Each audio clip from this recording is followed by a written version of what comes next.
When I was 8 years old, my parents' Christmas gift to my sister and I was a trip to Disneyland in California. At that age, that was like the best Christmas gift ever. We would have to fly on a plane to get there, and would be by far the biggest trip I've ever taken. Our trip was set for March of the following year. Eventually, a few months later, the time came. I remember being super excited at the airport. Everything with the airport and the flight went good. The plan was to spend 2 days at Disneyland and another couple days touring the area. My parents kind of spoiled us with this trip at least. Like I said, this was the biggest trip I'd ever taken. We showed up at the hotel pretty late, so the first night we just hung out at the hotel. The next day, we got up bright and early to go to the park. Once we got there, I was basically in kid heaven. I wanted to do every single thing in the park if possible. I was probably being super annoying to my parents, but I was just filled with adrenaline of being at a place like Disney. The lines, of course, were super long. It took at least an hour to get on any of the rides. That's why we planned to be there for 2 full days though. At one point, we were walking from one attraction to another, and I got separated from my family. There was literally a sea of people, so it was very easy to get lost, especially at 8 years old. I wandered around the park for probably about 10 minutes looking for my mom or dad. I was walking by one of the bathrooms, and a man called over to me and asked where my parents were. He was a middle-aged, average-looking guy. He was probably in his early to mid-40s. I told him I lost them and didn't know where they were. He said we could walk around together and look for them. I guess I thought he was an employee or something, even though he wasn't wearing any type of uniform like the rest of the employees. Either that, or my concept of stranger danger wasn't too good back then. I started walking with this guy. He was asking a bunch of questions like where I'm from, my name, and just stuff like that. I asked him if he was going to help me find my parents, and he said yes. We walked around a little bit, maybe only for 5 minutes. We were close to one of the exits, and he asked me if I wanted to come over to his house, because he had a son who's 8 too. He said we could play together for a little bit. I told him my parents wouldn't want me to leave without their permission. But he responded by saying that my parents would want me to make new friends, and that I'd be back at the park before they left. Even at 8 years old, I wasn't really buying that. I knew my parents wouldn't want me to leave. I just told him that I wanted to just try and find my parents. He kept trying to persuade me to meet his son. We were sitting on one of the park benches, and to the left I saw my dad. He came running over to me and grabbed my hand. He looked like he was freaking out. I remember him saying something about them almost having to call the police or security or someone like that to come find me. He also asked me who that guy was that was talking to me just now. I told him that he was supposed to be helping me find them. I don't know how much my dad was really listening. I think he was just relieved to have found me. This kind of put everyone in a weird mood for the rest of the day. The rest of the trip turned out to be pretty fun, but looking back now that I'm older, this could have turned out so much worse if I actually had decided to leave the park with that guy.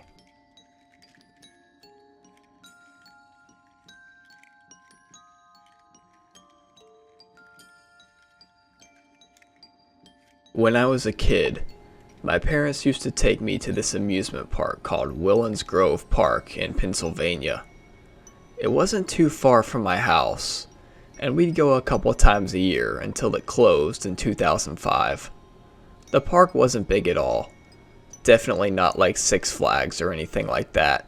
About 4 or 5 years later, my best friend, Tommy, and I came up with an idea to go explore the place.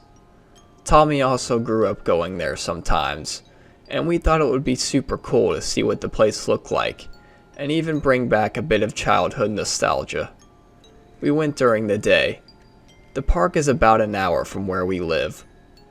The place was completely dead as expected. It was so weird seeing all the rides and various attractions that I used to do as a kid. Now everything was super weathered. It was a trip down nostalgia lane, and Tommy and I talked about various memories we had back in the day. It was actually pretty enjoyable.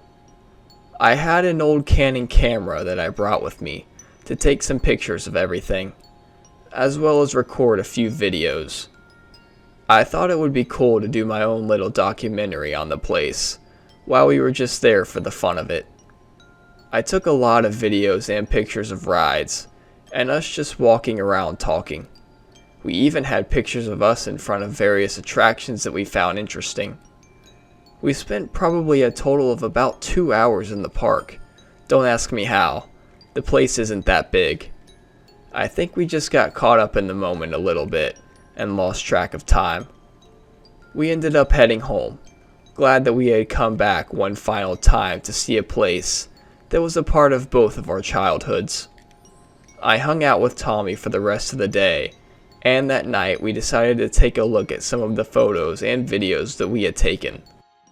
I don't think we quite realized how many pictures we actually took. I don't remember exactly how many it was, but it was a lot. I was scrolling through some of the photos on the camera, and the first few all appeared to be normal. There was a picture of Tommy standing in front of one of the old roller coasters, and in the background in the woods, there was a person's head sticking out from behind a tree. It was too far away to tell any features, other than the person had long hair, but they were definitely looking in our direction. I scrolled through some more, and in about 1 to every 3 or 4 photos, that same person would be hiding behind something looking at us. Sometimes it was in the woods, sometimes it would be behind the bathrooms, or even behind old restaurants in there. Tommy wasn't in as much shock as I was. Neither of us had noticed anyone while we were there. We were sure we were the only ones in the park at the time. Yes, we knew other people went there to explore, but this did not seem like another urban explorer. The person was even visible in the background of some of the videos. The images were pretty unnerving. It was clear that we were being watched by someone the entire time we were at the park, and we never even noticed. I haven't been back there since that day, and unfortunately, I never took those photos or videos off the camera. All these years later, I have no clue where it ended up, but if I somehow come across it, I'll do what I can to find the pictures and upload them online somewhere.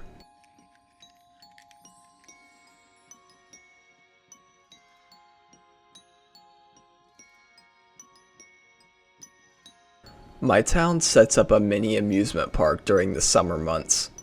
It's nothing super special, but it actually manages to bring in a pretty decent crowd every year. During summer break, I would work at the amusement park for some extra cash. It wasn't too far from my house, and the job wasn't too difficult, so it was ideal for a 16-year-old. My job usually consisted of operating one of the various rides or handling the ticket counter. It was whatever they needed based off staff availability. I happened to be a ride operator on this night. The job was easy, but sometimes dealing with customers when they were just being obnoxious was really irritating. I got through it though, and overall, it was a good summer job. I remember this particular night was pretty slow. It was a weekday, maybe a Tuesday or Wednesday. I was going on my first break. Usually I went toward the back of the park to a pretty secluded area. I just sat on my phone during break back there. Most of the time, no one was back there, so I wouldn't be bothered. I was back in my usual spot, sitting on a small concrete wall. Beyond the wall, there's a pretty dense woods that backs up to where the amusement park is. I never really paid the woods much attention. I never had a need to. Unfortunately, when I got back to my spot, I wasn't alone. There was some kid back there standing pretty close to the woods. He was really young, maybe only 6 years old. He was back there by himself. I remember thinking, where's this kid's parents? The kid was facing the woods, almost leaning in. All of a sudden, He just disappeared into the woods. I looked around, and no one but me saw this super young kid just walk into the dark woods all by himself. I had to go in and see what was going on and bring the kid back to the park. I turned on my phone's flashlight and walked in. The light from the flashlight helped a little, but I was also able to see from some of the lights of the amusement park that cast some visibility in there. About 20 yards ahead of me, I was able to see the kid I had just seen, but there was someone else with him now. It was some man. I don't think they immediately noticed me. I called out, "Are you his dad?" in a shaky tone. They both shot around towards me, seeming startled. The man spoke up and said that he was indeed the kid's dad, but the kid spoke up and said that he was not. In fact, he said he had only met him a few minutes ago. The man looked back at me for a couple of seconds and then turned around into a full sprint deeper into the woods. I took the kid's hand and guided him back to the amusement park and up to the front where the kid's mother was with one of my bosses. I told my boss what had just happened. I don't think I realized until I said it out loud that I had just witnessed someone try and snatch this kid. The kid's mom was a wreck, but she was grateful to me for stepping in. As for the man I encountered, nothing was ever found of him, so he got away. This was my final summer working at this amusement park, and all in all, I have some pretty decent memories, but this is one of those memories that serves as a reminder of just how fast life can get real.